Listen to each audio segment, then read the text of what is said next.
Hello friends, welcome to VLN IAS. இன்னைக்கு May 15, 2024 இந்த news பேப்பர்ல வந்திருக்கிற இம்பார்ட்டன்ட் நியூஸ் ஆர்டிகல்ஸ் என்னென்ன அப்படின்னு நம்ம பார்க்கலாம். ஸோ இந்த வீடியோவோட PDF நோட் வந்து உங்களுக்கு வேணும் அப்படின்னா நம்ம VLN IAS டெலிகிராம் சேனலோட லிங்க் வந்து டிஸ்கிரிப்ஷன்ல கொடுத்துருக்கேன். ஸோ அதில் ஜாயின் பண்ணி டவுன்லோட் பண்ணிக்கோங்க. இன்னைக்கு நியூஸ் பேப்பரோட ஃப்ரண்ட் பேஜர் எடுத்தோம் அப்படின்னா அதுல வந்திருக்கிற ஒரு இம்பார்ட்டன்ட் ஆர்டிகல் இது. ஸோ இந்த ஆர்டிகல் என்ன சொல்லியிருக்காங்க, India Iran 10-year pact on Chabahar faces potential risk of sanctions of US அப்படின்னு சொல்லியிருக்காங்க. இது வந்து இன்டைரக்டா US வந்து இந்தியா வந்து வார்ன் பண்ற மாதிரி இருக்கு. என்ன அப்படின்னா, இந்த பேக்ட் வந்து பாத்தீங்கன்னா சைன் ஆனது May 13. ஸோ நேற்று வந்து இது ரிலேட்டட் ஆர்டிகல் வந்துச்சு. ஸோ US என்ன ரெஸ்பாண்ட் பண்றாங்க அப்படின்ற ஆர்டிகல் வந்து இன்னைக்கு தான் வரும். ஸோ அதனால தான் நேற்று வந்து நம்ம அதை கவர் பண்ணல. பட் இன்னைக்கு வந்து இந்த ஆர்டிகலை நம்ம டீட்டெயிலா கவர் பண்ணிடலாம். ஸோ இந்தியா ஈரானோட இந்த 10-year pact வந்து எதுக்காக அப்படின்னு பாத்தீங்கன்னா, ஈரான்ல இருக்கிற சாபஹார் போர்ட்டை இந்தியா அடுத்த 10 வருஷத்துக்கு ஆப்ரேட் பண்ண போறாங்க. அண்ட் அதுக்கு வந்து சில இன்வெஸ்ட்மெண்ட்டும் இந்தியா வந்து கொண்டு போக போறாங்க. அதுக்கான ஒரு பேக்ட் தான் இது. ஸோ இது வந்து யூஎஸ்க்கு வந்து ஆக்சுவலா இது ஆகாது. ஏன் அப்படின்னா, யூஎஸோட அட்வர்சரி கண்ட்ரி தான் ஈரான். ஸோ அதனால யூஎஸோட அட்வர்சரியா இருக்கிறனால ஈவன் அட்வர்சரிக்கு யாரு ஹெல்ப் பண்ணாலும் சரி, அவங்களோட டீல் வச்சுக்கிட்டாலும் சரி, யூஎஸோட கேட்ஸா ஆக்ட் மூலியமா என்ன பண்ணுவாங்க அப்படின்னா, அந்த கண்ட்ரீஸ்க்கும் அவங்க சாங்ஷன்ஸ் வந்து கொடுப்பாங்க. சோ அதை இன்டைரக்டா வார்ன் பண்ணிருக்காங்க யுஎஸ் சார்பில் இருந்து. சோ இதுதான் இந்த நியூஸோட கண்டெக்ஸ்ட். இப்போ நமக்கு என்ன தெரியணும் அப்படின்னா, சாபஹார் போர்ட் பத்தி தெரியணும். ஏன்னா அண்ட் இந்த ஓவரால் இஷ்யூவோட கண்டெக்ஸ்ட் வந்து நமக்கு இன்னும் டீப்பா தெரியணும். சரி, ஃபர்ஸ்ட் வந்து சாபஹார் போர்ட் வந்து பாத்தீங்கன்னா இது எங்க இருக்கு, ஈரானோட சவுத் ஈஸ்டர்ன் பார்ட்ல இருக்கு. அந்த சவுத் ஈஸ்டர்ன் பார்ட் வந்து சிஸ்தான் பலுச்சிஸ்தான் ப்ரோவின்ஸ், ஈரானோட ப்ரோவின்ஸ் அது. சோ அங்க இருக்கு. இந்த போர்ட் வந்து கல்ஃப் ஆஃப் ஓமன்ல இருக்கு. Gulf of Oman. Okay. So அடுத்து இந்த போர்ட் வந்து பாத்தீங்கன்னா ஒரு டீப் வாட்டர் போர்ட். ஏன் இந்த டீப் வாட்டர் போர்ட் அப்படின்னு சொல்றோம்னா, ஈவன் பிக் சைஸ் வெசல்ஸ் கூட என்ன பண்ணலாம்னா இந்த போர்ட்ல வந்து நிப்பாட்டி வைக்கலாம். ஏன்னா அண்ட் இது வந்து ஈரானோட ஒன்லி டீப் வாட்டர் போர்ட். மத்ததெல்லாம் சின்ன போர்ட் தான் ஈரான்ல இருக்கிறது. இதுதான் ஒன்லி டீப் வாட்டர் போர்ட். அப்புறம் வந்து இந்த பேக்ட் சைன் பண்ணதுனால இந்தியாவோட first overseas port, India manage பண்ற போர்ட் இதுதான். அண்ட் இந்த சாபஹார் போர்ட்டோட சிக்னிபிகன்ஸ் என்ன அப்படின்னு நமக்கு தெரியணும். ஏன் வந்து இந்தியா வந்து இந்த சாபஹார் போர்ட் வந்து இந்தியாவுக்கு வந்து ஸ்ட்ராட்டஜிக்கலி இம்பார்ட்டன்ட் அப்படின்றது நமக்கு தெரியணும். அதோட சிக்னிபிகன்ஸும் நமக்கு தெரியணும். ஒன்னு வந்து பாத்தீங்கன்னா, இந்தியாவை பொறுத்த வரைக்கும் இப்போ வந்து நம்ம ஆப்கானிஸ்தான இல்ல சென்ட்ரல் ஏசியாவை நம்ம ஆக்சஸ் பண்ணணும் அப்படின்னா நமக்கு வந்து பண்றதுக்கு முடியாது. ஏன் அப்படின்னா, நமக்கு இந்த ரீஜன் இருக்கு பாருங்க, அதாவது மேப்ல இந்த ரீஜன் இருக்கு இல்லையா, இது வந்து பாகிஸ்தான் ஆக்குபைடு காஷ்மீர். சோ இந்தியால இருந்து நம்ம ஆப்கானிஸ்தான் அக்சஸ் பண்ணணும் அப்படின்னா இந்த ரீஜனை கிராஸ் பண்ணி தான் போகணும். சோ அது வந்து இப்போதைக்கு நம்மளால முடியாது. அப்போ சென்ட்ரல் ஏசியா, ஆப்கானிஸ்தான், யூரோப் இதெல்லாம் வந்து லேண்ட் வழியா நம்ம அக்சஸ் பண்ணணும் அப்படின்னா இந்த வழி நமக்கு நாட் பாசிபிள். அப்போ நம்ம பண்ணணும்னா ஒரே வழி எங்க இருக்கு அப்படின்னு பாத்தீங்கன்னா, பாகிஸ்தான் வழியா போக முடியாது. சோ ஈரானோட சாபஹார் போர்ட் வந்து it is critical one. So இப்ப இந்தியால இருந்து சாபஹார் போர்ட் போய் சாபஹார்ல இருந்து ஆப்கானிஸ்தான் மூலியமா நம்ம சென்ட்ரல் ஏசியா வந்து ரீச் பண்ண முடியும். சென்ட்ரல் ஏசியால இருந்து யூரோப்போட பார்டரிங் கண்ட்ரிஸும் நம்மளால ரீச் பண்ண முடியும். சோ இது வந்து இந்தியாவோட ட்ரேடுக்கும் சரி, இந்தியாவோட டிப்ளமேட்டிக் ரிலேஷன்ஸ்க்கும் சரி, இது வந்து ரொம்ப ரொம்ப கிரிட்டிக்கலான ஒரு ப்ராஜெக்ட். சோ இவ்வளவு நாளா வந்து இதை நம்ம டெவலப் பண்ணி இப்போ அதை நம்ம ஆப்ரேட் பண்றதுக்கு இந்தியா கிட்ட ஈரான் வந்து பேக்ட் சைன் பண்ணிருக்காங்க. ஓகே. சோ அப்போ இதோட சிக்னிபிகன்ஸ் என்ன அப்படின்னா, ஒன்னு direct access to the Afghanistan, central Asia and Europe. So நம்ம பாகிஸ்தானை என்ன பண்ணிடலாம், பைபாஸ் பண்ணலாம். இது ஒரு சிக்னிபிகன்ஸ். அடுத்து வந்து பாத்தீங்க அப்படின்னா, குவாதார் போர்ட். குவாதார் போர்ட் எங்க இருக்குன்னு பாத்தீங்கன்னா பாகிஸ்தான்ல இருக்கு. சாபஹார் போர்ட்ல இருந்து கொஞ்சம் டிஸ்டன்ஸ் தான், 170 கிலோமீட்டர் சம்திங் தான். சோ இந்த குவாதார் போர்ட் வந்து பாத்தீங்கன்னா சைனா பாகிஸ்தான் எக்கனாமிக் காரிடோரோட ஒரு கிரிட்டிக்கல் இன்ஃப்ராஸ்ட்ரக்சர் தான் இந்த குவாதார் போர்ட். இப்போ இந்த சைனா பாகிஸ்தான் எக்கனாமிக் காரிடோரை வந்து நம்ம கவுண்டர் பேலன்ஸ் பண்றதுக்கு நமக்கு இந்த சாபஹார் போர்ட் வந்து ரொம்ப ரொம்ப எசென்ஷியல். ஓகே. சோ இது வந்து நம்ம ஒரு சிக்னிபிகன்ஸா சேர்த்துக்கலாம்.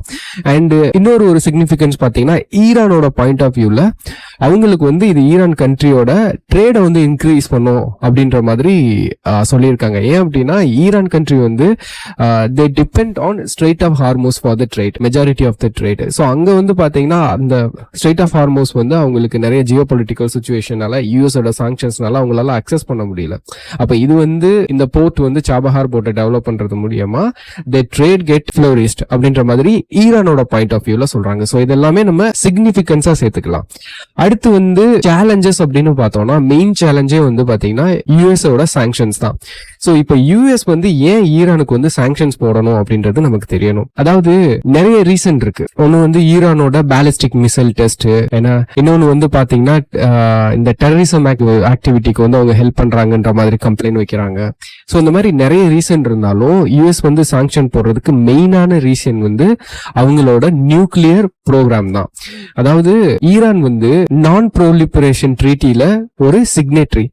அதுல சிக்னேட்டரியா இருந்துட்டு அவங்க என்ன பண்றாங்கன்னா என்ரிச்டு யுரேனியம் வந்து அவங்க இம்போர்ட் பண்ணி they use it for the nuclear program அப்படின்றது தான் யூஎஸோட கம்ப்ளைண்ட். ஸோ அந்த கம்ப்ளைண்ட்னால என்ன ஆகுது அப்படின்னா எங்களால ஈரானை வந்து என்ன பண்ண முடியல, அவங்களோட நியூக்ளியர் ப்ரோக்ராம் வந்து எங்களால கண்ட்ரோல் பண்ண முடியல அப்படின்ட்டு ஈரான் கூட யூஎஸ் வந்து ஒரு அக்ரிமெண்ட்ல இருந்தாங்க.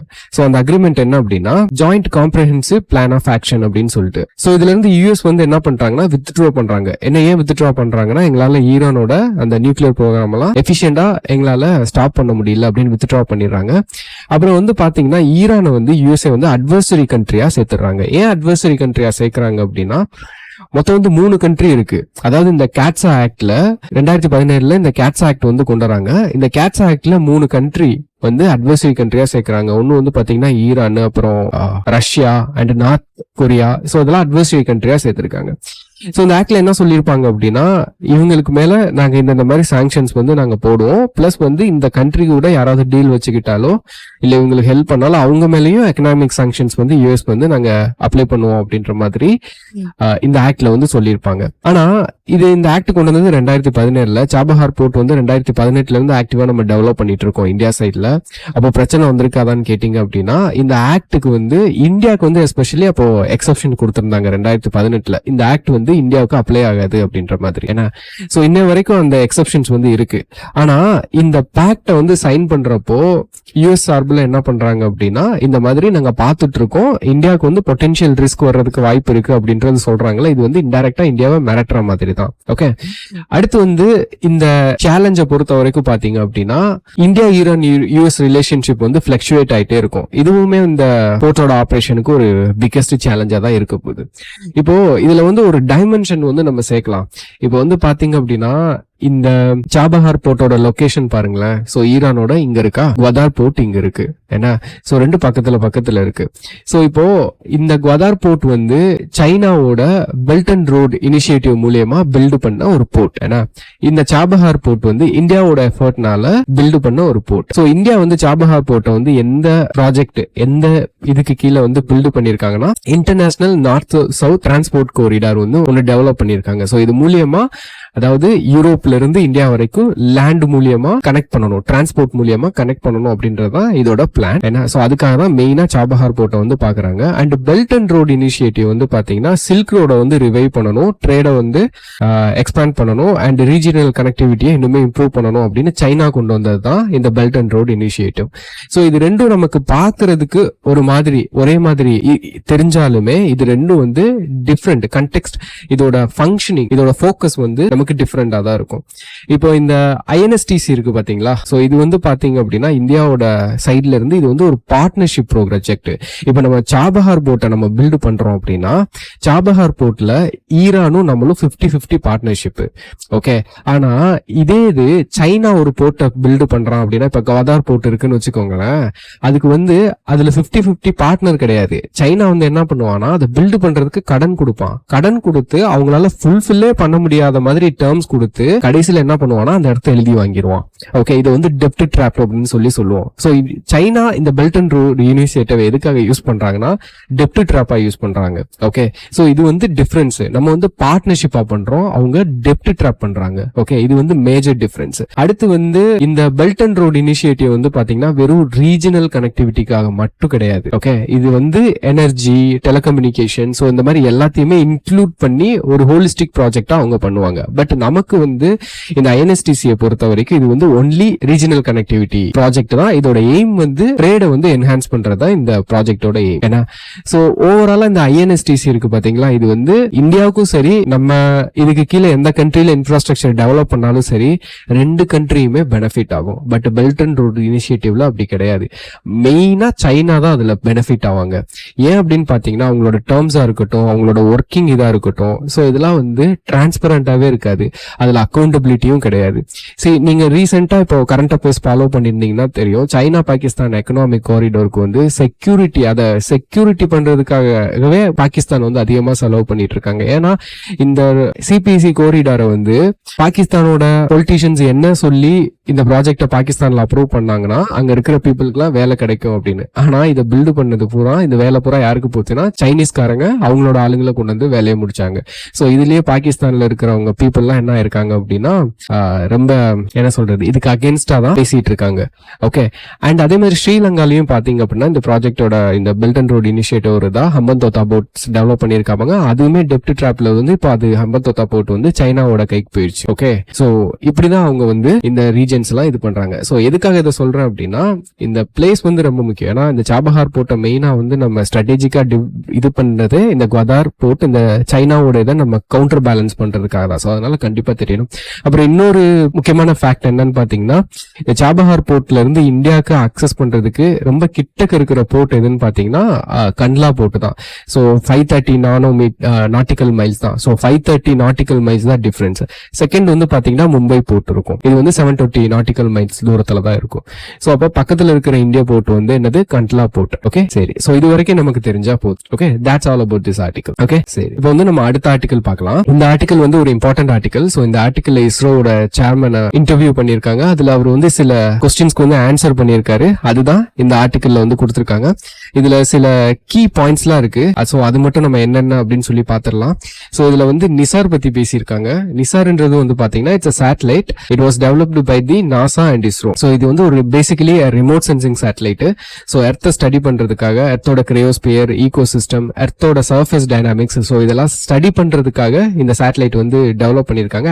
இதோட லான்ச் வந்து ரீசெண்டா ஆயிருக்கணும், பட் டிலே ஆயிருக்கு டெக்னிக்கல் ப்ராப்ளம்னால. ஏன்னா அதை பத்தி இதுல எக்ஸ்பிளைன் பண்ணிருக்காங்க. அண்ட் வந்து இதுல வந்து ஒரு டெக்னாலஜி வந்து ஆட் பண்ணிருக்காங்க. அது என்ன அப்படின்னா சிந்தட்டிக் அப்பேச்சர் ரேடார். ஸோ இது என்ன அப்படின்னு நமக்கு தெரியணும். யூஸ்வலா வந்து இந்த இமேஜிங்காக வந்து சேட்டலைட்ல இந்த ரேடார் அப்பேச்சர் செட் பண்றாங்களா, அதுல வந்து ஒரு லிமிடேஷன்ஸ் இருக்கு. என்ன அப்படின்னா நம்ம எந்த அளவுக்கு இடத்த கவர் பண்றோமோ அந்த அளவுக்கு அந்த அப்பேச்சரோட சைஸும் பெருசா இருக்கணும். பட் வந்து சேட்டலைட்ல அவ்வளவு பெருசா நம்மளால என்ன பண்ண முடியாது, வைக்க முடியாது. ஸோ அதனால சின்ன அப்பேச்சர் தான் என்ன பண்ணுவாங்க, ஃபிக்ஸ் பண்ணி அனுப்புவாங்க. ஸோ இந்த மாதிரி அப்பேச்சர் சின்னதா இருக்கிறதுனால என்ன ப்ராப்ளம் அப்படின்னா எடுக்கிற இமேஜ் வந்து ரெசல்யூஷன் கம்மியா இருக்கிறதுனால கிளாரிட்டி இல்லாம இருக்கும். ஏன்னா அந்த ரெசல்யூஷன் இஷ்யூவை சால்வ் பண்றதுக்காக ஒரு டெக்னாலஜி வந்து கொண்டு வந்திருக்காங்க. அதுதான் வந்து என்ன பாத்தீங்கன்னா சிந்தட்டிக் அப்பேச்சர் ரேடார் அப்படின்றது. அதாவது ஒரு பிளேஸ மல்டிபிள் பாயிண்ட்ஸ்ல இருந்து போட்டோ இமேஜிங் பண்ணும். ஏன்னா சோ அப்படி மல்டிபிள் பாயிண்ட்ஸ்ல இருந்து இமேஜிங் பண்றப்போ அது என்ன இருக்கும்னா அந்த படம் வந்து லைக் கிளாரிட்டியா வரும், ரெசல்யூஷன் ஹையரா வரும். ஏன்னா சோ அப்ப இந்த டெக்னாலஜிக்கு பேர் தான் வந்து பாத்தீங்க அப்படின்னா சிந்தட்டிக் அப்பேச்சர்னு சொல்றாங்க. அதாவது அந்த அப்பேச்சரோட சைஸை வந்து சிந்தட்டிக்லி ஆர்டிபிஷியலி பெருசா ஆக்குனதுக்கு சமம் இது. ஓகே, அப்படி ஒரு டெக்னாலஜி இது. ஏன்னா இதை இன்க்ளூட் பண்ணிருக்காங்க. இப்போ இந்த சேட்டலைட்ல வந்து பாத்தீங்க அப்படின்னா 2 பேண்ட் இருக்கு. ஒன்னு வந்து எல் பேண்ட் ஆண்டனா, இன்னொன்னு வந்து எஸ் பேண்ட். இந்த எல் பேண்ட் வந்து யூஎஸ் வந்து கொடுக்குறாங்க, எஸ் பேண்ட் வந்து இந்தியா சைட்ல இருந்து வருது. எல் பேண்டோட ஃபங்க்ஷன் என்ன, எதுக்காக அப்படின்னு பாத்தீங்கன்னா டெப்த்தை வந்து கேப்சர் பண்றதுக்காக. இப்ப சர்ஃபேஸ்க்கு கீழே என்ன நடக்குதுன்னு இந்த சேட்டலைட்டால என்ன பண்ண முடியும், பார்க்க முடியும். சோ அப்ப அந்த டெப்த்தை பாக்குறதுக்காக எல் பேண்ட் யூஸ் பண்றாங்க. அண்ட் எஸ் பேண்ட் வந்து பாத்தீங்கன்னா சர்ஃபேஸ்ல என்னென்ன மாதிரி சேஞ்ச் நடக்குது அப்படின்னு பாக்குறதுக்காக எஸ் பேண்ட் வந்து யூஸ் பண்ணுவாங்க. சோ இந்த போத் எல் பேண்டா இருக்கட்டும் எஸ் பேண்டா இருக்கட்டும் இது வந்து எலக்ட்ரோ மேக்னெட்டிக் ஸ்பெக்ட்ரம்ல மைக்ரோவேவா வரும். சோ மைக்ரோவேவ்ன்றது வந்து பாத்தீங்கன்னா ரேடியோ வேவ்க்கு மேல வேவ் லென்த் வந்து கொஞ்சம் அதிகமா இருக்கும். சோ இந்த பிளேஸ்ல வரும். Okay, microwave. இன்ஃப்ராரெட்டுக்கு கீழே, இன்ஃப்ராரெட்டை விட கம்மியான வேவ் லென்த், ரேடியோ வேவ் விட கொஞ்சம் அதிகமான வேவ் லென்த்தா இருக்கும். இந்த எலக்ட்ரோ மேக்னெட்டிக் ஸ்பெக்ட்ரம் வந்து நம்மளோட எக்ஸாம் பாயிண்ட் ஆஃப் வியூ ரொம்ப ரொம்ப முக்கியம். யூபிஎஸ்சி வந்து டைரக்டா வருஷம் இதுல இருந்து கொஸ்டின்ஸ் கேட்கறாங்க. அது வந்து டைரக்டாவும் இன்டைரக்டாவும் கொஸ்டின்ஸ் கேட்டுட்டு இருக்காங்க. ஓகே, சோ அதனால எலக்ட்ரோ மேக்னெட்டிக் ஸ்பெக்ட்ரம் நமக்கு ரொம்ப முக்கியம். ஓகே, சோ அடுத்து வந்து இந்த ஆர்டிகல்ல இருந்து சில கீ பாயிண்ட்ஸ் என்ன அப்படின்னு பாத்தீங்கன்னா, சோ ஒன்னு வந்து இந்த சேட்டலைட் வந்து 14 to 15 டேஸ்க்குள்ள என்ன பண்ணுதுன்னா நம்மளோட எர்த்தை வந்து படம் முடிச்சிரும். ஏன்னா அப்போ ஒரு மாசத்துக்கு 2 டைம்ல வந்து எர்த்தோட படம் வந்து இந்த சேட்டலைட்டால எடுக்க முடியும். ஏன்னா இன்னொன்னு வந்து பாத்தீங்கன்னா சென்டிமீட்டர் அக்யூரசி. அதாவது இப்போ சர்ஃபேஸ்ல இந்த டெக்டானிக் பிளேட்டோட ஆக்டிவிட்டி இருக்கு பாத்தீங்களா, இது நடந்துச்சு அப்படின்னா ஈவன் இந்த பிளேட்ஸ் வந்து ஒரு சென்டிமீட்டர் அளவுக்கு மூவ் ஆகி இருந்தாலும் இது வந்து அக்யூரேட்டா கண்டுபிடிக்கும். சோ அதனால என்ன பெனிஃபிட் அப்படின்னா ஒன்னு பிளேட் மூவ்மெண்ட் பத்தி நம்ம கண்டுபிடிக்கலாம். இன்னொன்னு வந்து பாத்தீங்கன்னா வல்கானிக் ஆக்டிவிட்டி, பிளேட் டெக்டானிக் நடக்கிறதுனால பாசிபிலிட்டி, அதாவது எர்த்குவேக் வரப்போறதுக்கு முன்னாடி கூட கூட நம்மளால ஏர்லியா ப்ரெடிக்ட் பண்றதுக்கு சான்சஸ் இருக்கு. ஏன்னா சென்டிமீட்டர் அக்யூரசி இருக்கிறனால. ஓகே, அடுத்து வந்து பாத்தீங்க அப்படின்னா வாட்டர் டெஃபிஷியன்சி ஏதாவது ஒரு ஏரியால இருக்கா, டிராட் வரப்போதா, வெஜிடேஷன் கவர் எப்படி இருக்கு, ஐஸ் கவர் எப்படி இருக்கு, ஸோ இது எல்லாத்தையுமே இந்த சேட்டலைட்டை யூஸ் பண்ணி நம்மளால மானிட்டர் பண்ண முடியும். அண்ட் ஒரு கேள்வி கேட்டிருப்பாங்க, ஸோ அப்போ டெப்த் கவர் பண்ணது இல்லையா இந்த சேட்டலைட், அதனால ஆர்கியாலஜிக்கல் சைட்ஸ் வந்து எக்ஸ்கவேட் பண்ணலாமா அப்படின்னு கேட்டிருப்பாங்க. அதுக்கு வந்து சேர்மன் என்ன சொல்லியிருப்பாருன்னா, இல்ல ஆர்கியாலஜிக்கல் சைட்ஸ்லாம் இந்த சேட்டலைட் யூஸ் பண்ணி பார்க்க முடியாது. ஏன் அப்படின்னா ஆர்கியாலஜிக்கல் சைட்ஸை வந்து நம்ம பார்க்கணும் அப்படின்னா அந்த சேட்டலைட் வந்து ரொம்ப தூரத்துல இருக்கக்கூடாது. ஆனா இந்த நம்ம நிசார் வந்து பாத்தீங்கன்னா போலார் ஆர்பிட்ல பிளேஸ் பண்றோம். அது 747 கிலோமீட்டர் இருக்கிறனால நம்மளால ஆர்கியாலஜிக்கல் சைட்ஸை அப்சர்வ் பண்ண முடியாது அப்படின்ற மாதிரி ஆன்சர் பண்ணியிருக்காரு. அண்ட் வந்து பாத்தீங்கன்னா சந்திராயன் 4 பத்தி கொஸ்டின் கேட்டிருப்பாங்க. ஸோ சந்திராயன் 4 பத்தி நமக்கு பேசிக்ஸ் தெரியும் இல்லையா, அதாவது அடுத்து வந்து பாத்தீங்கன்னா ஃபியூச்சர்ல சந்திராயன் 4 பத்தி பேசிட்டு இருக்காங்க. இதுக்கு வந்து இஸ்ரோ தரப்புல வந்து பிளான் வந்து ரெடி. பட் ஆனா இதுல வந்து நிறைய லிமிடேஷன்ஸ் இருக்கு. ஃபர்ஸ்ட் வந்து இந்த சந்திராயன் மிஷன் வந்து எதுக்காக நம்ம லான்ச் பண்ணோம் அப்படின்னு தெரியணும். நம்ம வந்து பாத்தீங்கன்னா இஸ்ரோட்ட வந்து ஒரு பிளான் இருக்கு. 2040 மூனுக்கு வந்து மனுஷங்களை அனுப்பணும் அப்படின்றது இஸ்ரோவோட பிளான். அந்த மேண்ட் மிஷனுக்கு வந்து மனுஷங்களை அனுப்பணும் அப்படின்னா ஃபர்ஸ்ட் வந்து அந்த நிலாவோட கண்டிஷன்ஸ் வந்து இந்தியாவுக்கு தெரியணும் இல்லையா. சோ அதை மைண்ட்ல வச்சுதான் என்ன பண்றாங்க, ஒவ்வொரு மிஷனா அனுப்புறாங்க. அப்படி சந்திராயன் 4 வந்து என்ன மிஷனா இருக்கும் அப்படின்னு பாத்தீங்கன்னா நிலாக்கு போய் நிலால இருந்து சாம்பிள் எடுத்துட்டு வர மிஷனா இருக்கும். சோ இது வரைக்கும் நம்ம லேண்ட் ரோவர் அனுப்புற வரைக்கும் தானே நம்ம பண்ணிருக்கோம் சந்திராயன் 3 வரைக்கும். பட் சந்திராயன் 4 வந்து நம்ம அனுப்பணும்னா அது அங்க இருந்து சாம்பிள்ஸ் எடுத்துட்டு வரும், இங்க ரிட்டர்ன் கொண்டு வரும். அந்த மாதிரி ஒரு மிஷனா தான் இது இருக்கும். ஏன்னா சோ அப்போ இந்த சந்திராயன் மிஷனை வந்து லான்ச் பண்றதுக்கு ஒரு பெரிய டிஃபிகல்ட்டி இருக்கு. என்ன அப்படின்னு பாத்தீங்கன்னா இந்த சந்திராயன் 4ஓட இந்த அப்ஜெக்டிவ கம்ப்ளீட் பண்ணணும் அப்படின்னா அந்த மிஷனை அந்த எக்யூப்மெண்ட்ஸ் எல்லாம் கேரி பண்ணி கொண்டு போற அளவுக்கு பவர்ஃபுல், போயிட்டு திரும்ப வர அளவுக்கு கெப்பாசிட்டி உள்ள ராக்கெட் வந்து இந்தியா கிட்ட இல்ல. ஓகே, இப்போதைக்கு எந்த பிளானும் இல்ல. அதெல்லாம் டிராப் பண்ணிட்டு இது ஒர்க் அவுட் பண்ணிட்டு இருக்காங்களாமா, பிளான் போட்டுட்டு இருக்காங்களாமா சந்திராயன் 4க்கு. ஓகே, சோ இதுதான் இந்த ஆர்டிகல்ல இருந்து நமக்கு தெரிஞ்சது. ஏன்னா மற்றபடி இந்த சேட்டலைட்டோட பெனிஃபிட்ஸ் அப்படின்னு என்னன்னு பார்த்தோம் அப்படின்னா எர்த் அப்சர்வேஷனுக்காக இதை நம்ம யூஸ் பண்ணலாம். ஏன்னா கிளைமேட் சேஞ்சை வந்து நம்மளால மானிட்டர் பண்ண முடியும். ஏன்னா அக்ரிகல்ச்சர் அண்ட் ஃபுட் செக்யூரிட்டிக்கு வந்து பெட்டர் டிசிஷன் எடுக்கிறதுக்கு நமக்கு இந்த டேட்டா வந்து ரொம்ப ஹெல்ப் பண்ணும். அண்ட் டிசாஸ்டர் மேனேஜ்க்கு வந்து இந்த சேட்டலைட் வந்து ரொம்ப ஹெல்ப் பண்ணும். Okay, so that's all about this article. And next article பார்க்கலாம். இந்த ஆர்டிகல் வந்து நமக்கு ரொம்ப ரொம்ப முக்கியமான ஒரு ஆர்டிகல். ஸோ இதுல வந்து எதை பத்தி பேசியிருக்காங்க அப்படின்னா NHRC, அதாவது நேஷனல் ஹியூமன் ரைட்ஸ் கமிஷன் இருக்குல்ல இந்தியால. ஸோ அவங்களோட ஸ்டேட்டஸ் வந்து நீங்க எதை மீன் பண்றாங்க அப்படின்னா லைக் நம்ம ஊர்ல எப்படி எஜுகேஷன் இன்ஸ்டிடியூஷனுக்குலாம் அக்ரிடேஷன் கொடுக்குறாங்க, யூஜிசி ஒரு ரேட்டிங் கொடுக்குறாங்க இல்லையா, அதே மாதிரி வேர்ல்டுல இருக்கிற ஹியூமன் ரைட்ஸ் இன்ஸ்டிடியூஷன்ஸ்க்குலாம் யுனைடெட் நேஷன்ஸ் ஆப்ல என்ன பண்ணுவாங்க அப்படின்னா அக்ரிடேஷன் கொடுப்பாங்க. ஸோ அததான் வந்து இங்க ஸ்டேட்டஸ் மீன் பண்ணிருக்காங்க. சோ இந்தியாவுக்கு வந்து டெஃபரல் வாங்கியிருக்காங்க. டெஃபரல் இந்த சென்ஸ் எந்த விதமான ஸ்டேட்டஸும் கிடையாது அப்படி சொல்லிட்டு நிப்பாட்டி வச்சிருக்காங்க. சோ அதுல வந்து நிறைய கான்சிக்வன்சஸ் இருக்கு இந்தியாவுக்கு. அப்போ எதனால இந்த NHRCயோட ஸ்டேட்டஸ் வந்து டிஃபர்ட் ஆகுது அப்படின்ற மாதிரி இந்த ஆர்டிகல்ல வந்து டிஸ்கஸ் பண்ணிருக்காங்க. What might be the reason அப்படின்ற மாதிரி இந்த ஆத்தர் வந்து இதுல டிஸ்கஸ் பண்ணிருக்காரு. ஃபர்ஸ்ட் NHRCன்றது வந்து பாத்தீங்கன்னா இட்ஸ் a ஸ்டாச்சுட்டரி பாடி. ஏன்னா இது கான்ஸ்டிடியூஷனல் பாடி கிடையாது, இட்ஸ் a ஸ்டாச்சுட்டரி பாடி. இது வந்து ஒரு ஆக்டுக்கு கீழே இந்த பாடியை வந்து நம்ம எஸ்டாப்ளிஷ் பண்ணிருக்கோம். சோ இது வந்து நம்ம எக்ஸாம்க்கு வந்து ரொம்ப ரொம்ப முக்கியமான ஒரு ஆர்டிகல். ஓகே, சரி. இப்ப இந்த ரேட்டிங் கொடுக்குறாங்க இல்லையா, சோ இந்த ரேட்டிங்ஸ் வந்து யாரு கொடுக்குறா அப்படின்னா global alliance for national human rights institutions அப்படின்றது வந்து ஒரு யுனைடெட் நேஷன் ட்ரஸ்டட் ஒரு ஆர்கனைசேஷன். சோ இவங்க தான் வந்து பாத்தீங்கன்னா வேர்ல்டுல இருக்கிற ஹியூமன் ரைட்ஸ் ஆர்கனைசேஷன்ஸ்க்கு எல்லாம் என்ன பண்றாங்க, ரேட்டிங்ஸ் வந்து ப்ரொவைட் பண்ணுவாங்க. சோ இதோட ஹெட் குவார்டர்ஸ் வந்து பாத்தீங்கன்னா ஜெனீவால இருக்கு. இப்போ என்ன இஷ்யூ அப்படின்னு பாத்தீங்கன்னா இது வரைக்கும் இதுக்கு முன்னாடி ஆல்ரெடி இது மாதிரி டிஃபர்ட் ஆயிருக்கு ஸ்டேட்டஸ் கொடுக்கறதுல. சோ இப்பயும் வந்து டிஃபர் பண்ணிருக்காங்க. ஆனா இதுக்கு முன்னாடி வந்து பாத்தீங்கன்னா இந்தியாவுக்கு வந்து A ஸ்டேட்டஸ் கொடுத்திருந்தாங்க. இப்போ வந்து அடுத்து B கொடுக்க போறாங்க அப்படின்ற மாதிரி போயிட்டு இருக்கு. இந்த ரிவ்யூ வந்து நடந்திருக்கு. இப்போ இந்த டிஃபரன்ஸ்னால இந்தியாவுக்கு வந்து என்ன மாதிரி கான்சிக்வன்ஸ் நடக்கும் அப்படின்னா யுனைடெட் நேஷன் ஹியூமன் ரைட்ஸ் கவுன்சில்ல இந்தியாவால ஓட் பண்ண முடியாது, இந்தியாவால ரெப்ரசென்ட் பண்ண முடியாது. அப்போ இந்தியாவுக்கு வந்து இது பார்த்து எவ்வளவு பெரிய என்ன சொல்றது ப்ராப்ளம்னு பாருங்க. நம்மளோட ஸ்டேட்டஸ் என்ன ஆகுது, வேர்ல்டு ஓவர் நம்மளோட டெமோக்ரஸியோட நேம் என்ன ஆகுறது. ஏன்னா சோ அப்ப கவர்மெண்ட் வந்து என்ன பண்ணிட்டு இருக்காங்கன்னா பர்சியூ பண்ணிட்டு இருக்காங்க. ஏன்னா global alliance for national human rights institutions இருக்கு இல்லையா, சோ அவங்ககிட்ட வந்து பர்சியூ பண்ணிட்டு இருக்காங்க. இந்தியா சைட்ல வந்து ஆக்டிவா இருக்காங்க, கேட்டுட்டு இருக்காங்க.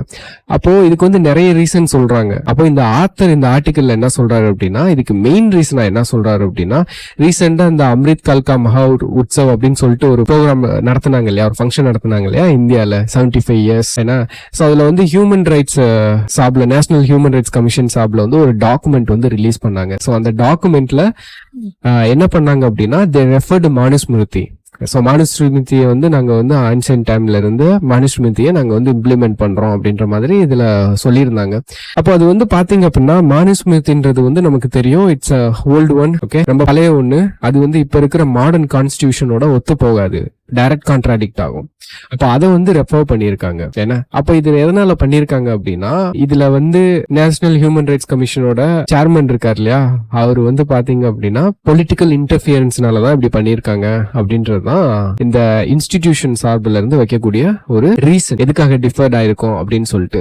அப்புறம் இன்னொரு ரீசன் வந்து பாத்தீங்கன்னா, பாரிஸ் பிரின்சிபலை வந்து இந்தியா அட்ஹர் பண்ணல அப்படின்றது ஒரு ரீசனா வச்சிருக்காங்க. சோ இந்த பாரிஸ் பிரின்சிபல்ஸ் வந்து பாத்தீங்கன்னா, இதுல வந்து ஒரு 6 கிரைட்டீரியா இருக்கு. லைக் வந்து ஒரு நேஷனல் ஹியூமன் ரைட்ஸ் கமிஷன்னா எப்படி இருக்கும்னா, அட்டானமியா இருக்கணும், கவர்மெண்ட் இன்டர்ஃபியரன்ஸ் இருக்கக்கூடாது, ஒரு ஸ்டாச்சுட்டரி பாடியா இருக்கணும், அந்த மாதிரி கிரைட்டீரியா இருக்கு. அந்த 6 கிரைட்டீரியாவுமே இந்தியா வந்து ஃபுல்ஃபில் பண்ணிருக்கு. அதனாலதான் இதுக்கு முன்னாடி வந்து ஏ ஸ்டேட்டஸ் கொடுத்திருந்தாங்க. இப்ப ஏன் கொடுக்காம நிப்பாட்டி வச்சிருக்காங்க, ஏன் பி கொடுக்கலாமான்னு பேசிட்டு இருக்காங்க அப்படின்னா, பொலிட்டிக்கல் இன்டர்ஃபரன்ஸ்.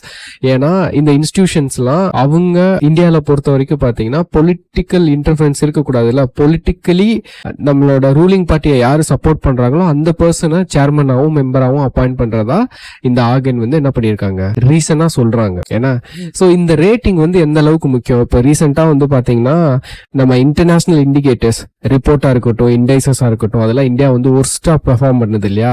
சோ அந்த ஒர்ஸ்டா பெர்ஃபார்ம் பண்றத, அந்த டேட்டா வந்து நம்ம பாக்குறப்போ ரூலிங் கவர்மெண்ட் சார்பில் என்ன சொல்றாங்க அப்படின்னா, இதெல்லாம் வெஸ்டர்ன் மீடியாவோட இது அவங்களோட மேனிபுலேஷன், அவங்க வந்து இந்தியாவை பார்த்து பயப்படுறாங்கன்னு இப்ப ரூலிங் கவர்மெண்ட் வந்து இந்த மாதிரி ரீசன் கொடுத்துட்டு இருக்காங்க இல்லையா. ஏன்னா பட் இது வந்து டிஃபரெண்ட், அவங்க கொடுக்க இதை வந்து ரீசன் பண்ணவே முடியாது. ஏன் அப்படின்னா, இந்த குளோபல் அலையன்ஸ் இருக்கு இல்லையா, இதுல வந்து இதுக்கு கீழே வந்து ஒரு சப் கமிட்டி இருக்கு, இந்த அக்ரெடிஷனை வந்து டிசைட் பண்றதுக்கு. அந்த சப் கமிட்டி வந்து பாத்தீங்கன்னா, அந்த சப் கமிட்டில யார் இருப்பானா, மொத்தம் ஒரு 120 கண்ட்ரிஸ் இருக்காங்க இதுல மெம்பரா. ஏன்னா இந்தியாவும் ஒரு மெம்பர். சோ அந்த மெம்பர் கண்ட்ரிஸ் எல்லாம் சேர்ந்து ரிவ்யூ பண்ணுவாங்க. அதை வந்து நம்ம பியர் ரிவ்யூன்னு சொல்லுவோம். அப்போ இது வந்து ஒரு கிரெடிபிளான ரேட்டிங். ஓகே, ஏன்னா இதை வந்து நம்ம சமாளிக்க முடியாது, இதை வந்து ரீசன் சொல்லி நம்ம ஒதுக்க முடியாது அப்படின்றதுதான் இந்த ஆர்டிக்கல்ல வந்து சொல்லியிருக்காங்க. சோ இது வந்து ஒரு இம்பார்ட்டன்ட் ஆர்டிக்கல். ஏன்னா இந்த நியூஸ் வந்து ரொம்ப நாளா போயிட்டு இருக்கு. ஏன்னா இன்னும் வரும், இனிமேலும் இந்த நியூஸ் வந்து வரதான் போகுது.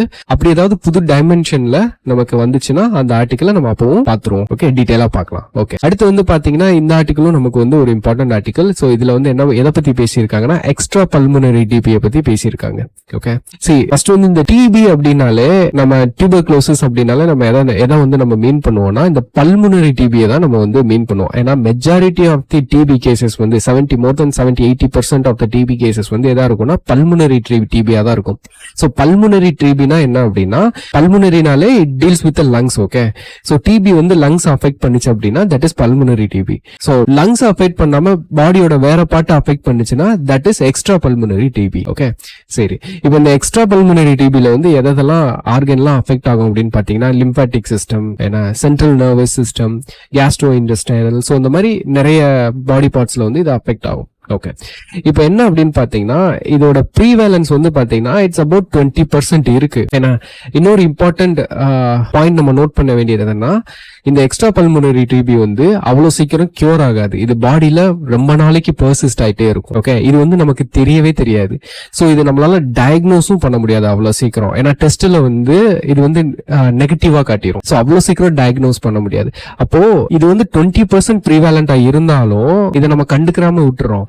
ஏன்னா இதை வந்து அண்டர் டயக்னோஸ் பண்றோம், டெஸ்ட்ல ஃபெயில் ஆயிருது. இதனால என்ன நடக்குது அப்படின்னா, நம்ம அண்டர் எஸ்டிமேட் பண்ணிடுறோம். ஏன்னா அண்டர் எஸ்டிமேட் பண்ணி நம்ம விட்டுறோம். ஆனா இது வந்து லாங் டைம்ல பெர்சிஸ்ட் ஆயிட்டே இருக்கும். ஏன்னா அப்புறம் இன்னொன்னு வந்து பாத்தீங்கன்னா, அந்த நம்ம பல்முனரி டிபிக்கு தான் நம்ம கவர்மெண்ட் சார்பில் இருந்தும் சரி, நம்ம பீப்புளும் சரி, ப்ரையாரிட்டி வந்து அதிகமா கொடுக்குறாங்க. இது வந்து விட்டுறாங்க. ஆனா இதுக்கும் நம்ம ப்ரையாரிட்டி கொடுக்கணும் தான் இந்த ஆர்டிக்கல்ல வந்து சொல்லியிருக்காங்க. அண்ட் வந்து இதை நம்ம அப்படியே விட்டோம், பெர்சிஸ்ட் ஆக விட்டோம் அப்படின்னா நம்மளோட ஆர்கன் டேமேஜ் ஆயிரும், விஷன் லாஸ் ஆகிறதுக்கும் வாய்ப்பு இருக்குன்னு இதுல சொல்லியிருக்காங்க. ஓகே, அடுத்து வந்து பாத்தீங்கன்னா இதை சரி பண்றதுக்கு, இதை வந்து அட்ரஸ் பண்றதுக்கு கவர்மெண்ட் சாப்ல வந்து தெளிவா டாக்டர்ஸ்க்கு வந்து ஒரு கைட்லைன்ஸ் கொடுத்திருக்காங்க. That is index TB guidelines அப்படின்ட்டு. ஆனா இந்த கைட்லைன்ஸை வந்து எஃபெக்டிவா நம்ம இம்ப்ளிமெண்ட் பண்ணல அப்படின்றது இந்த ஆர்டிக்கல்ல ஒரு பாயிண்டா வச்சிருக்காங்க. அடுத்து வந்து இந்த எக்ஸ்ட்ரா பல்மனரி டிபியை பொறுத்த வரைக்கும் நமக்கு சரியான டேட்டாவும் இல்ல, இதை பத்தி நமக்கு ரிசர்ச்சும் இன்எஃபிஷியன்டா தான் பண்ணி வச்சிருக்கோம். அதுவுமே ஒரு இஷ்யூவா சொல்லியிருக்காங்க. அண்ட் வந்து இப்போ இருக்கிற கரண்ட் தெரப்பீஸ் இருக்கு பாத்தீங்களா, இது எல்லாமே இன்எஃபெக்டிவ் இந்த டிபிக்கு, எக்ஸ்ட்ரா பல்மனரி டிபிக்கு அப்படின்ற மாதிரி இதுல சொல்லியிருக்காங்க. சோ இந்த ஆர்டிக்கல்ல இதுதான் சொல்லியிருக்காங்க. நமக்கு வந்து இந்த டிஃபரன்ஸ் தெரியணும். ஸோ சயின்ஸ் அண்ட் டெக் டாபிக்கை பொறுத்த வரைக்கும் இது வந்து டிசீஸ் டாபிக்ல வரும். ஸோ அப்போ டிபி அப்படின்னு வர்றப்போ நமக்கு எக்ஸ்ட்ரா பல்மனரி டிபினா என்னன்னு தெரியணும், பல்மனரி டிபினா என்னன்னு தெரியணும். அப்புறம் இன்னொரு கான்செப்ட் இருக்கு, that is antibiotic resistance. Okay, so அது வந்து நம்ம வேற ஏதாவது ஆர்டிக்கல் வரப்போ நம்ம ஆன்டிபயோட்டிக் ரெசிஸ்டன்ஸ் பத்தி டீடைலா பார்க்கலாம். ஓகே, சரி. அடுத்து நெக்ஸ்ட் ஆர்டிக்கல். இந்த ஆர்டிக்கலும் ஒரு இம்பார்ட்டன்ட் ஆர்டிக்கல், ரொம்ப ரொம்ப இம்பார்ட்டன்ட் ஆர்டிக்கல். ஸோ இது வந்து ரெகுலேட்டரி சாண்ட் பாக்ஸ் பத்தி பேசியிருக்காங்க. ஸோ ரெகுலேட்டரி சாண்ட் பாக்ஸ் என்ன அப்படின்னு தெரியணும்னா ஃபர்ஸ்ட் நமக்கு சாண்ட் பாக்ஸ்னா என்னன்னு தெரியணும். ஸோ இந்த சாண்ட் பாக்ஸ்க்கு இருக்கு பாத்தீங்களா, இது வந்து பர்டிகுலரா ஐடி, இன்டர்நெட், ஐசிடி இந்த ஃபீல்டுல வந்து இது வந்து ரொம்ப ஃபேமஸ். ஏன்னா என்ன அப்படின்னா ஒரு சாஃப்ட்வேர் டெவலப் பண்றோம் அப்படின்னா நம்ம வந்து அந்த சாஃப்ட்வேரை ரன் பண்றதுக்கு தனியா வந்து ஒரு ரிசோர்ஸ் வந்து நம்ம அலோகேட் பண்ணணும் அப்படின்னு அவசியம் இல்லை. ஒரு ரிசோர்ஸ், ஒரு சிஸ்டம் இருக்கு அப்படின்னா அந்த சிஸ்டம்ல ஒரு பர்டிகுலர் போர்ஷனை மட்டும் நம்ம என்ன பண்ணலாம், தனி என்விரான்மெண்டா ஐசோலேட் பண்ணி அதுல நம்ம சாஃப்ட்வேர்ஸ் வந்து நம்ம டெஸ்ட் பண்ணி ரன் பண்ணிக்கலாம். ஏன்னா இது வந்து இந்த இந்த இன்டர்நெட் கம்யூனிகேஷன் டெக்னாலஜி வந்ததுக்கு அப்புறம் it got famous sand box. ஏன்னா சோ இப்போ இதை வந்து என்ன பண்ணிருக்காங்க அப்படின்னா இந்த சாண்ட் பாக்ஸை வந்து ரெகுலேட்டரி சாண்ட் பாக்ஸா எவால்வ் பண்ணிருக்காங்க.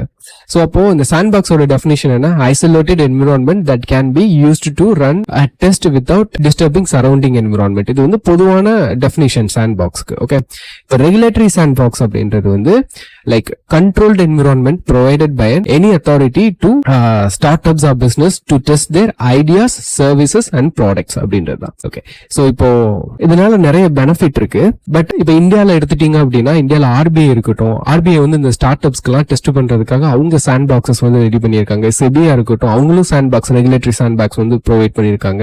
ஏன்னா சோ இது வந்து ஒரு சேஃப் மெத்தட் மாதிரி. இப்போ ஆர்டிஃபிஷியல் இன்டெலிஜென்ஸ் இருக்கு இல்லையா, சோ ஆர்டிஃபிஷியல் இன்டெலிஜென்ஸ் அப்படின்றது வந்து ஒரு க்ரோவிங் டெக்னாலஜி. ஏன்னா சோ இதை வந்து நம்ம கர்டைல் பண்ண முடியாது, விச் மீன் ரெஸ்ட்ரிக்ட் பண்ண முடியாது, கம்ப்ளீட்டா நம்ம தடுத்து நிறுத்த முடியாது. இதனால பெனிஃபிட்டும் இருக்கு, ஏன்னா சைடு எஃபெக்ட்ஸும் இருக்கு, இம்பாக்டும் இருக்கு, நெகட்டிவ் இம்பாக்ட். அப்போ அந்த நெகட்டிவ் இம்பாக்ட குறைச்சு பெனிஃபிட்டை இன்க்ரீஸ் பண்றதுக்கு இந்த சாண்ட் பாக்ஸ் மெத்தட் வந்து இன்க்ரீஸா இருக்கும். ஏன்னா இது வந்து ஒரு கண்ட்ரோல்டு என்விரான்மெண்ட்ல நம்ம டெஸ்ட் பண்ணுவோம். ஓகே, சோ அதனால இது வந்து ரொம்ப ரொம்ப யூஸ்ஃபுல்லான ஒரு frame work. Okay, regulatory frame work இது ரெகுலேட்டரி சாண்ட் பாக்ஸ் அப்படின்றது. இதை ஆர்டிஃபிஷியல் இன்டெலிஜென்ஸுக்கு நம்ம கொண்டு வரணும் அப்படின்னு இந்த ஆர்டிகல்ல வந்து சொல்லியிருக்காங்க. சோ இந்த கொண்டு வரனால என்னென்ன மாதிரி பெனிஃபிட் அப்படின்னா, ஒன்னு வந்து இது வந்து ஒரு கண்ட்ரோல்டு எக்ஸ்பெரிமெண்டேஷனா இருக்கும். அண்ட் இன்னொன்னு வந்து பாத்தீங்கன்னா டிரான்ஸ்பரன்சி அண்ட் அக்கௌண்டபிலிட்டி வந்து இன்க்ரீஸ் ஆகும். ஏன்னா இந்த இன்னோவேஷனை வந்து ரெஸ்பான்சிபிள் இன்னோவேஷனா நம்ம பண்ணலாம். இந்த ரெஸ்பான்சிபிள் இன்னோவேஷன்னா என்ன மீனிங் அப்படின்னு பாத்தீங்கன்னா, இப்போ எந்திர மூவில எல்லாம் வரும் இல்லையா, ஏன்னா ஆர்டிபிஷியல் இன்டெலிஜென்ஸ் ரோபோட்டை வந்து ரெடி பண்ணி என்ன பண்ணுவாங்க, மாஸ் டிஸ்ட்ரக்ஷனுக்கு அது வந்து எவால்வ் ஆயிரும். ஏன்னா சோ அந்த மாதிரி சிச்சுவேஷன் எல்லாம் நடக்காம இருக்கணும் அப்படின்னா we have to innovate responsibly. Okay, so இந்த மாதிரி பெனிஃபிட்ஸ் எல்லாம் இந்த சாண்ட் பாக்ஸ் மூலியமா இருக்கு. சோ இந்தியால நிறைய ரெகுலேட்டரி சாண்ட் பாக்ஸ் வந்து நம்ம இது பண்ணிருக்கோம். பர்டிகுலரா இந்த ஆர்டிகல் வந்து discusses on bringing regulatory sandbox for the artificial intelligence development. Okay, so that's all about this articles. So அவ்வளவுதான் இன்னைக்கு வந்திருக்கிற இம்பார்ட்டன்ட் ஆர்டிகல்ஸ் நம்ம எல்லாமே பார்த்தாச்சு. ஓகே, அண்ட் ஓகே இதோட நம்ம இன்னைக்கு வீடியோ முடிச்சுக்கலாம். ஓகே, தேங்க்ஸ் ஃபார் வாட்சிங் guys.